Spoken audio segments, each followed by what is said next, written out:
Le cercle RH et les experts de Smart Job, comme chaque vendredi pour examiner l'actualité. Alors évidemment, elle est sous le sceau du mouvement social, des grèves reconduites de ce mouvement social. Et puis on fera un focus sur les seniors parce qu'on nous dit que c'est peut-être une des clés autour de l'âge de départ de ces seniors et de la manière dont on les accompagne le plus longtemps possible. Et puis on parlera aussi de cette étude cadre emploi. Elle est intéressante, elle fait écho directement à ce débat autour des retraites. Travailler plus longtemps, mais pourquoi faire ?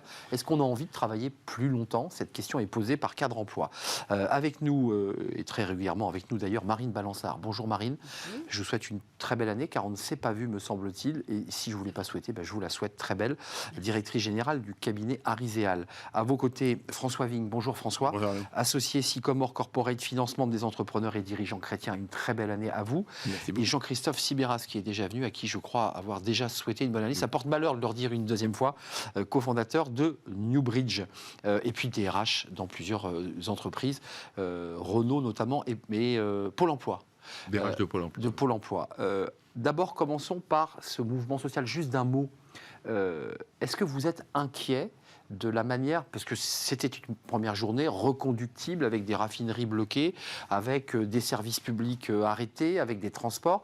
Est-ce que vous dites c'est normal de passer par là parce qu'il faut réformer ? Qu'est-ce que vous en pensez, Jean-Christophe ? Alors, soutien au mouvement, et vous dites après tout, c'est un mal pour un bien ?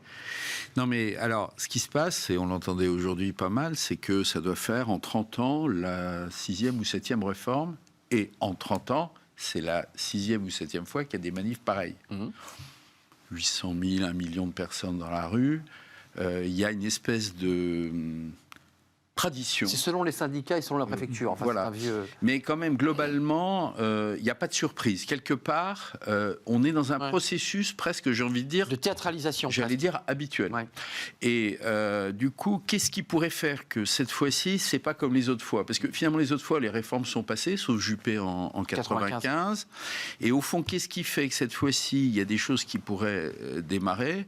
D'abord, s'il y avait un incident grave, parce que là, quand il y a de l'émotion, ça serait dramatique. Un débordement. Et puis, s'il y a les jeunes. En fait, le gouvernement, je crois que c'est ce qu'il pense, c'est que le sujet n'est pas tant les syndicats, ils ont été très clairs, très nets depuis longtemps, ils ont une capacité de mobilisation. Ils sont unis. Contre, si on a la jeunesse dans la rue, on sait aussi, et on l'a vu sur le CPE, on sait que c'est ces moments-là, Malik Oussekine, etc., on a une historique. Quand il y a les jeunes qui s'y mettent... La charge émotionnelle est un drame. Ça change parce qu'il y a les jeunes, tout le monde aime les jeunes, ils jouent sur les familles, et donc là, il y a un problème. Marine, François, et on parlera des seniors, mais sur ce mouvement social, sur effectivement ce caractère un peu répétitif et théâtralisé, chacun met son masque, le gouvernement défend sa réforme, les syndicats s'y opposent, ils sont unis, les jeunes peut-être, avec des mouvements devant des lycées, quelques poubelles qui brûlent. Dans quel état d'esprit vous vous situez là ? Vous dites le progrès passe, ou la réforme passe automatiquement par le conflit ? La réforme me semble nécessaire, effectivement. On a l'impression que le président de la République veut y aller coûte que coûte. D'évidence. Donc Elisabeth Borne risque son poste, donc elle y va aussi coûte que coûte dans la négociation. Effectivement, ce qui est surprenant, c'est de voir déjà les jeunes et les lycéens bloquer leur lycée et passer dans les médias. Donc on voit arriver tout un tas de nouveaux jeunes assez dynamiques. Je dirais que la France se réveille, donc c'est bien. C'est un peu, pour moi, toujours une surprise de voir que la retraite en France, c'est sacré, plus que le travail. Ce qui est sacré en France... On va le voir dans l'étude cadre emploi, c'est ce rapport au travail. Voilà. La retraite est sacrée, on y a droit, on a cotisé, elle n'est pas répartition. Mais plus que le travail, alors que le travail est quand même un des moyens de s'accomplir, un des moyens de construire sa vie. Mais ce qui est sacré en France, c'est la retraite, et c'est ça qui me perturbe à chaque fois. François Vigne, juste pour prolonger et arriver doucement vers nos seniors, est-ce que vous faites partie de ceux, et je ne sais pas si les entrepreneurs et dirigeants chrétiens ont eu un point de vue ou une posture sur ce sujet, mais on nous dit, de toute façon, cette retraite par capitalisation, c'est embêtant, baisse de la natalité, allongement très léger, puisque les chiffres de l'INSEE indiquent qu'on ne vit pas plus longtemps, mais que ça stagne, mais globalement, on a vécu plus longtemps. Est-ce qu'on ne passe pas sur un autre modèle? Est-ce que c'est encore le bon modèle, la répartition? Vous qui dirigez une entreprise de finance, est-ce que vous dites, après tout, est-ce qu'on n'invente pas un autre modèle? On parle de capitalisation, par exemple. Alors, je vais répondre à votre question, même si je reviendrai sur les précédents propos. Mais je pense que la retraite par répartition, on n'a pas le choix de la poursuivre. De toute façon, on ne saurait pas passer directement à un régime par capitalisation. C'est pas jour-nuit, quoi. Mais en revanche, un système mixte est sans doute la solution. Et d'ailleurs, beaucoup de Français le pratiquent. Mais ils le font déjà directement avec leur épargne personnelle par leur entreprise. Donc en fait, il existe déjà. On peut sans doute changer un peu le curseur, mais de toute façon, on aura un système mixte. Après, pour revenir à votre question, il y avait une question qui était est-ce qu'on doit forcément passer par une telle épreuve de force? Moi, je ne le crois pas nécessairement, même s'il y a forcément un peu de posture dans une négociation. Il faut forcément que chacun. Et il y a forcément des jeux de rôle. Après, moi, la seule chose qui m'inquiète, je ne suis pas quelqu'un d'inquiet en général, c'est qu'aujourd'hui, on a rarement une réforme qui était lancée avec un tel taux d'opposition des Français. Et le sondage monte. En fonction des sondages, c'est entre 65 et 80% des Français qui sont hostiles. 6 points dans la semaine. Alors même que beaucoup reconnaissent qu'une réforme est nécessaire, mais par rapport à cette réforme, ils y sont extrêmement opposés. Donc c'est ça qui est, je pense, un facteur préoccupant. Et alors même que cette réforme ne règle les choses que jusqu'en 2030, puisqu'elle a déjà... Enfin, c'est pas une réforme jusqu'au boutiste, puisqu'elle ne règle les choses que jusqu'en 2030, et après 2030, il faudra de nouveau réformer. Et donc, de ce point de vue-là, et ce qui n'est pas évident, c'est ce que le gouvernement a laissé en fait comme espace pour la négociation. On a l'impression qu'il n'y a pas forcément beaucoup de cartouches devant lui pour la négociation, alors même que les Français sont très majoritairement opposés à ce projet. Donc on peut quand même penser qu'en termes de négociation, il aurait fallu faire autrement. Les deux sujets, les deux cartouches dont vous parlez, c'est la pénibilité, sujet qui est sur la table et qui n'est pas réglé puisqu'il faut redéfinir les métiers et les règles, et le débat des seniors. L'économiste Lorenzi, le véritable défi, je le cite, consiste surtout à augmenter le taux d'emploi des seniors. On va voir les chiffres, on les connaît, 56% en France, 71,8% en Allemagne et Suède, 77%. Et je vais vite arriver à l'étude cadre emploi. Il faut les faire travailler plus longtemps, nos seniors, parce que quand on sonde les cœurs, enfin vous les sondez dans les dîners, vous les sondez chez vos proches, et que vous demandez à des seniors, est-ce que tu rempiles 3 ou 4 ans de plus parce que c'est utile? Moi, on me répond souvent non. Ouais, mais... Enfin, très souvent, on me dit non, j'ai pas envie. Des seniors qui ont des situations très enviables. Hein. Oui. Je ne parle pas des premiers de cordée, les premières lignes. Hein. Oui. D'abord, chaque fois qu'on a bougé l'âge, il y a eu un effet, ce que les économistes appellent l'effet horizon, c'est-à-dire en réalité, les comportements s'adaptent au report de l'horizon qui est l'âge.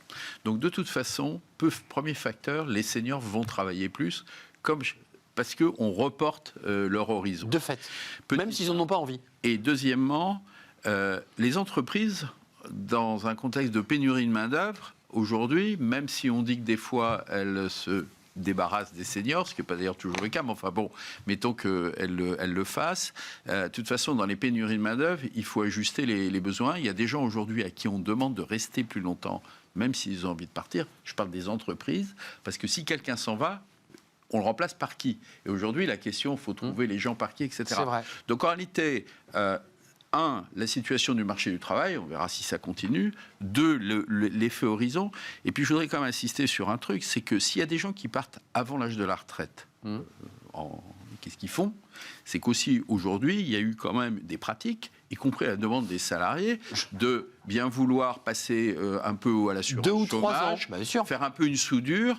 Donc là aussi, l'effet horizon, c'est lié au fait que de toute façon, les systèmes de chômage, ils se reportent aussi, et donc tout ça va glisser. Qui plus est, il y a une réforme de l'assurance chômage en ce moment, c'est pas par hasard qu'elle arrive aussi en ce moment, qui tend à réduire de 6 mois, comme on le sait, quand on est inférieur à 9% de chômage, ce qui est le cas aujourd'hui, et c'est sans doute durable. Du coup, effectivement, cette période de soudure possible entre la retraite et un bon niveau de chômage, elle va se réduire. Donc de toute façon, je veux dire, mécaniquement, l'emploi des seniors va se renforcer, indépendamment des mesures qui sont prises et qui sont bonnes pour essayer d'améliorer la pénibilité, les conditions de travail, etc. Est-ce que c'est le rapport au travail, Marine et François? Est-ce que c'est un rapport au travail, c'est-à-dire dans le statut avec lequel on va au travail, moins de salariat, plus d'indépendants?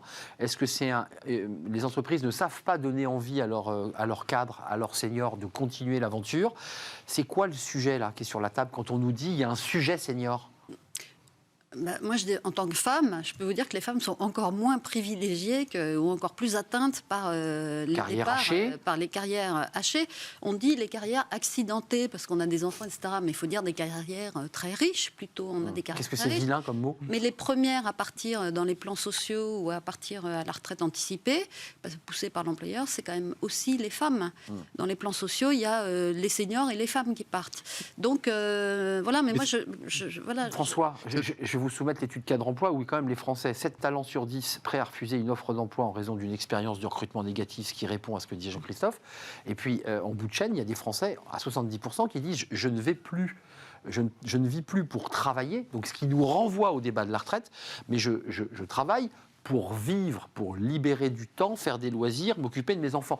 Mais ça n'a rien à voir avec la relation au travail qu'avaient nos parents, nos grands-parents, qui étaient je travaille, je fais mes études et je travaille pour vivre. Je pense quand même que ça fait très longtemps que les gens travaillent avant tout pour vivre, hein. Enfin, parce qu'au 19e siècle, etc., et même dans les fermes, on travaille aussi pour vivre. On travaille d'abord pour se nourrir et pour vivre. Donc ça reste quand même un élément fondamental. Après, dans une société... Oui, là, vous prenez au sens propre du mot. Mais dans une société où on a beaucoup plus globalement de moyens, où le niveau de vie s'est élevé, il y a des loisirs. Et donc maintenant, il y a un arbitrage entre travail et loisirs qui n'existait pas autrefois. Mais là, on il y a n'avait pas l'arbitrage. Ah, oui. mais juste pour revenir quand même à la question des retraites, on s'était quand même habitué depuis 40 ans, on avait habitué les Français, il y avait un consensus mou autour de l'après-retraite.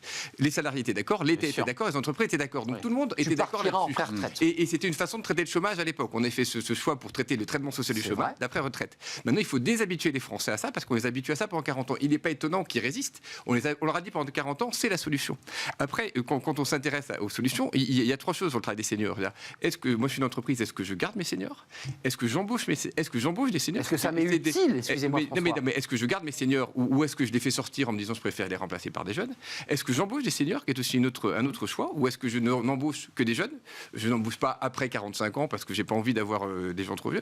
Et il y a par ailleurs une autre question, est-ce que mes seniors ont envie de rester chez moi? Enfin, ça, c'est... Vous voyez, c'est la question que je pose. Mais ce sont trois questions qu'il faut régler, sachant que aux EDC, je suis en charge de la revue également des EDC, et on fait un numéro sur le travail des seniors. Et ce qui était très intéressant, ça fait... Donc vous avez expertisé le réseau. Mais ça fait 3 semaines à moi, et pas simplement le réseau. Et en fait, on trouve très peu d'entreprises qui ont pensé, qui ont une politique véritable. C'est l'impensée de beaucoup d'entreprises. Évidemment. Autant il y a une pensée sur les jeunes, il y a des stratégies, il y a des stratégies sur la diversité, mais en revanche, ça n'inclut pas les seniors. Et aujourd'hui, il y a tout un travail à faire. Et ce qu'on peut penser, c'est qu'il aurait fallu, ce qui aurait été utile pour faire passer la réforme, c'est régler ce point avant. Parce que beaucoup de Français sont inquiets, ils se disent, ça va être un miroir aux alouettes, en fait, je vais me faire avoir, parce qu'on va me... Je vais quand même bosser 2 ans de plus. On va me reporter mon âge, mais en fait, je ne pourrais pas travailler, donc du coup, je vais partir avec des droits plus faibles. Et on aurait réglé ce problème, je pense qu'on aurait aidé les Français à mieux comprendre et à mieux accepter cette réforme. Donc, vous répondez à la question du débat qui est un des éléments clés peut-être de la résolution, je ne sais pas où ira le mouvement social, mais ça, on a inversé. On aurait mieux fait de commencer par régler ce sujet, de préparer les Français, de les mettre dans une dynamique positive, plutôt que de traiter le sujet après. Mais sinon, on a toujours l'impression de perdre. Sur mon rapport, je travaille pour vivre et je vis pour travailler. Alors, je me suis fait évidemment remettre à ma place, parce que c'est vrai que dès le 19e, évidemment, il n'y avait pas d'autre issue qu'on travaillait évidemment pour subvenir à ses propres besoins élémentaires. Mais aujourd'hui, la société s'est modernisée. On part en vacances, on a des loisirs, on est engagé dans la société. Et des Français disent pourquoi je ferais plus? Et on a dit pendant 3 ans aux Français, restez chez vous plutôt qu'aller au travail. Exactement. Non, mais il y a aussi l'effet Covid qui fait que les gens ont réfléchi autrement au rapport au travail. Ce qui est vrai, c'est que la France se caractérise par cet immense système de solidarité, retraite, chômage, etc. Et qui est en fait de bon niveau quand on compare les niveaux de retraite, quand on compare les niveaux de chômage. C'est-à-dire le revenu que vous touchez si vous ne travaillez pas. Je savais que vous alliez arriver sur le sujet. Donc les gens, il faut un arbitrage. Oui. Si je travaille, je gagne tant. Tiens... je commence à être un peu fatigué, etc. Je gagne un peu moins.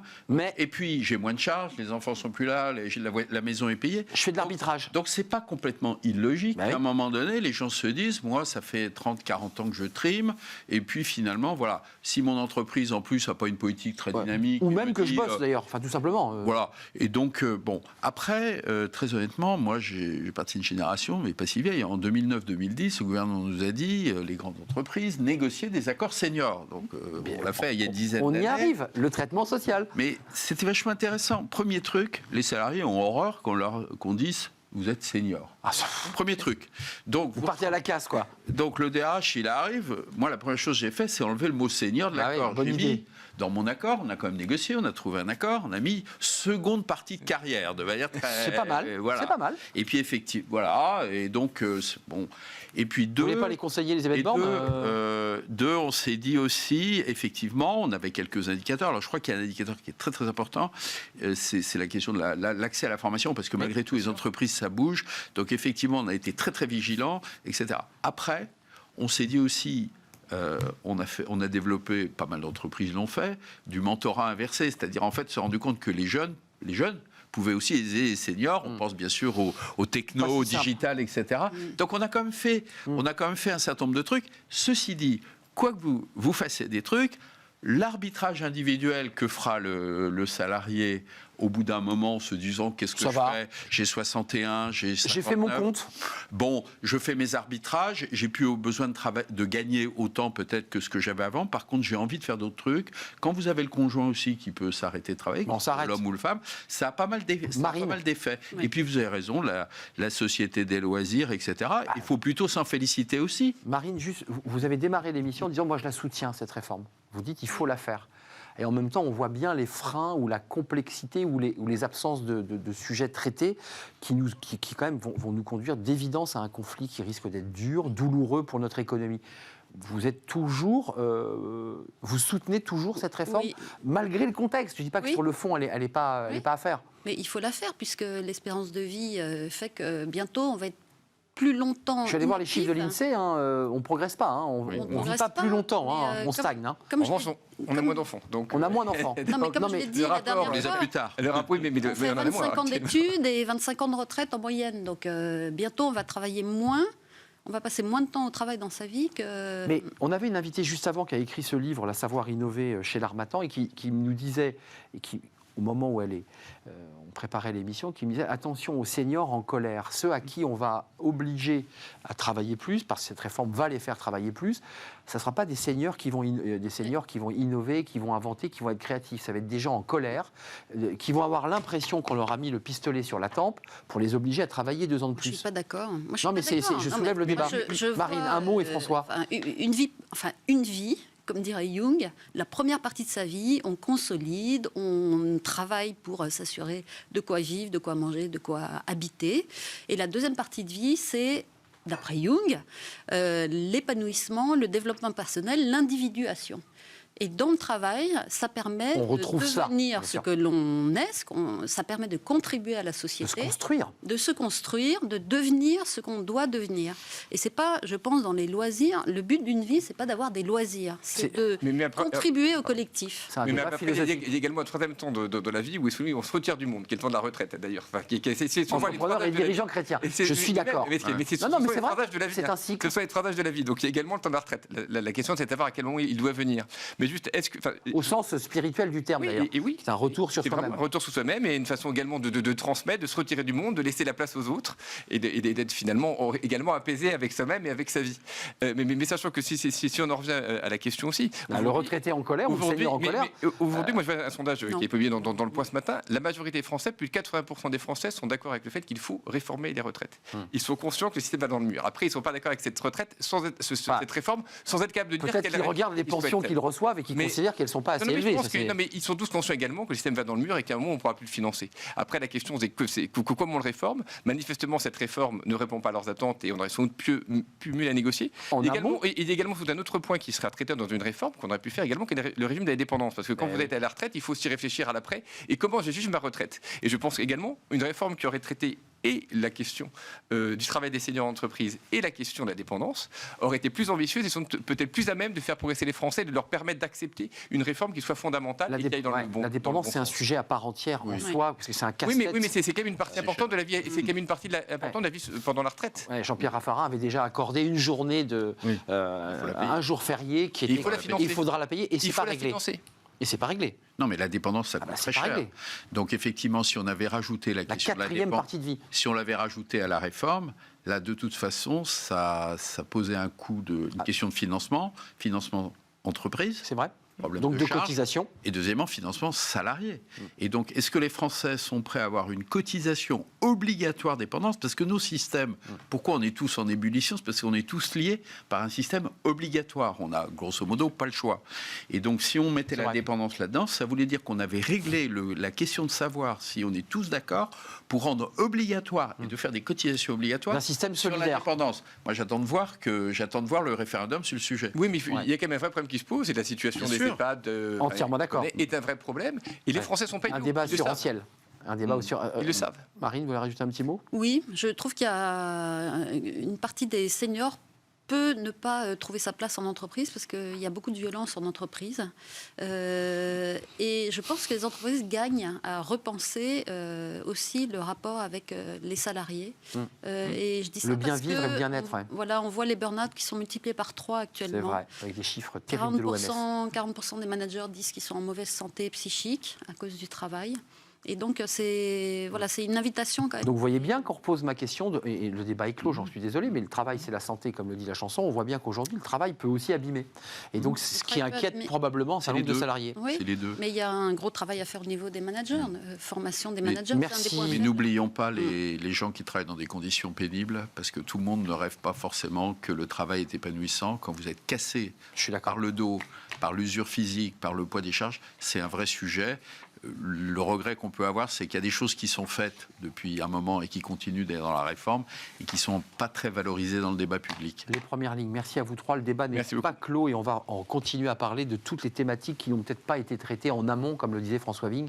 Et on parlera de la pénibilité, ce qui est un autre sujet casse-tête. À quel moment on part? À quel moment notre métier est pénible? Alors là, évidemment, même les secteurs tertiaires commencent aujourd'hui à revendiquer. Les syndicats du tertiaire disent, mais nous aussi, on a une pénibilité. C'est qu'il y a des enseignants par ailleurs, par exemple. Exactement. Merci à vous. Merci Marine Balançard, DG cabinet Ariséal, avec des articles passionnants sur décider et le moment où l'on décide, qui est une des réflexions que vous menez depuis plusieurs années, si je ne m'abuse. Merci à Jean-Christophe Sibéras d'être venu nous rendre visite, cofondateur de Newbridge, et François Vigne, associé Sycomore Corporate, et l'un des membres éminents des entrepreneurs et dirigeants chrétiens. Vous viendrez nous présenter votre étude sur les seniors. Bien sûr. Parce que c'est une réflexion intéressante d'avoir sondé votre réseau sur le rapport aux seniors. Vous viendrez, hein? Promis. Merci à vous. On termine notre émission avec Fenêtre sur l'emploi et on accueille évidemment notre invité.